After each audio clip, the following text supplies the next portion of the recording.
எப்படின்னா 1%, 3%, 6%, 8%, கொஞ்சம் கொஞ்சமா மக்கள் மாறி தான் வராங்க. மாறலன்னு சொல்ல முடியாது, நாளாகும், நாளானாலும் மாறுவாங்க. நல்ல நாள் ஆனாலும் தம்பிகள் நீங்களாம் சோர்ந்து போக மாட்டீங்களா? இல்ல அதுல சோர்ந்து போறதுக்கு எதுவும் இல்லைங்க. நாங்க வந்து பணத்துக்காகவோ இல்ல நடிகரை பார்த்தோ அப்படிலாம் சேரல.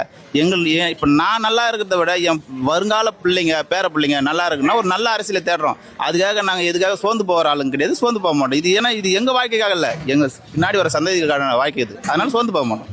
இப்போ நீங்கள் ஒரு கேள்வி கேட்டீங்க ஆரம்பத்தில். என்ன கேட்டீங்கன்னா, ஏடிஎம்கே இருக்குது, டிஎம்கே இருக்குது, இன்னும் நிறைய கட்சியில் இருக்குது, நாம் தமிழர் கட்சியும் இருக்குது. அந்த கேள்வியிலே சில வித்தியாசம் உங்களுக்கு தெரியும்னு நினைக்கிறேன். அப்போது ஒருத்தன் ஓடுறான், உசைன் போல்ட் தான் வந்து வேர்ல்டுலே வந்து நம்பர் 1 ரன்னர். ஆனால் பின்னாடியே ஒரு 10 பேர் நிற்கிறாங்களே, ஏன் நிற்கிறாங்க? ஓடணும், அவரையும் பீட் பண்ணுன்ற நோக்கத்தில் தான், ஒரு தன்னம்பிக்கையில் தான் நிற்கிறாங்க. அந்த மாதிரியான ஒரு தன்னம்பிக்கை நாம் தமிழர் கட்சிக்கு இருக்குது. கண்டிப்பாக ஒரு நாள், என்றைக்குனாலும் ஒரு நாள் ஜெயிப்போம். நாங்கள் அதாவது சீட்டுக்கானவர்கள் அல்ல, சரியா, இந்த நாட்டுக்கானவர்கள், இந்த மண்ணுக்கும் மக்களுக்குமானவர்கள் நாங்கள், சரியா. என்றைக்கும் வந்து நாங்கள் வந்து தோற்றே போக மாட்டோம், சோர்ந்தும் போக மாட்டோம், சரியா. அடிக்க நீங்கள் கூட்டிகிட்டே இருந்தாலும் மறுபடியும் தனிச்சு எந்திரிச்சு நிற்போம். சோர்வு ஒன்று வரும் இல்லைண்ணா, என்னப்பா ஒரு தலைவர் ஆகலாம், ஒரு கவுன்சிலர் ஆகலாம். அது எங்கள் அண்ணனே சொல்கிறாரு, எங்கள் அண்ணனே சொல்கிறேன், நாங்கள் சீட்டுக்கானவர்கள் அல்ல.